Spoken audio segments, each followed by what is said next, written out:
મહેસાણાના વડનગરમાં ભુજગાસનમાં નવો world record, મુખ્યમંત્રીએ આપી હાજરી।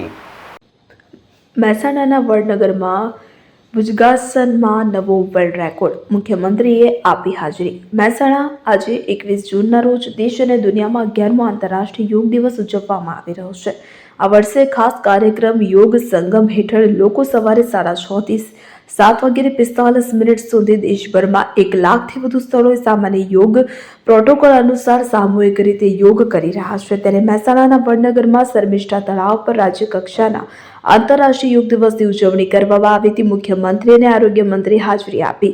મુખ્યમંત્રી ભૂપેન્દ્ર પટેલ અને આરોગ્ય મંત્રી ઋષિકેશ પટેલ યોગ દિવસની ઉજવણીમાં હાજર રહ્યા હતા। શહેરના શર્મિષ્ઠા તળાવ પર 3000 કરતાં વધુ લોકો યોગ કરવા માટે પહોંચ્યા હતા। એટલું જ નહીં, આજે વડનગરમાં અલગ અલગ 11 સ્થળોએ યોગ દિવસની ઉજવણી કરવામાં આવી હતી, કે જેમાં શર્મિષ્ઠા તળાવ, Tanariri, Kirti Toran, archaeological museum, sports complex, પ્રેરણા સ્કૂલ, હાટકેશ્વર મંદિર, હાથી ધીરાસણ અને સાથે પ્રેરણા સ્ટ્રીટ સહિત 11 સ્થળે યોગ દિવસની ઉજવણી કરવામાં આવી હતી। ભુજંગાસનમાં વર્લ્ડ રેકોર્ડ નોંધાયો। આજે વડનગર ખાતે રાજ્ય કક્ષાના આંતરરાષ્ટ્રીય યોગ દિવસની ઉજવણીમાં ભુજંગાસનનો વર્લ્ડ રેકોર્ડ નોંધાયો છે। આ કાર્યક્રમમાં ભાગ લેનાર 3000 લોકોએ સતત 2.9 મિનિટ સુધી ભુજંગાસન કરીને ગિનિસ બુક ઓફ વર્લ્ડ રેકોર્ડમાં સ્થાન મેળવ્યું છે।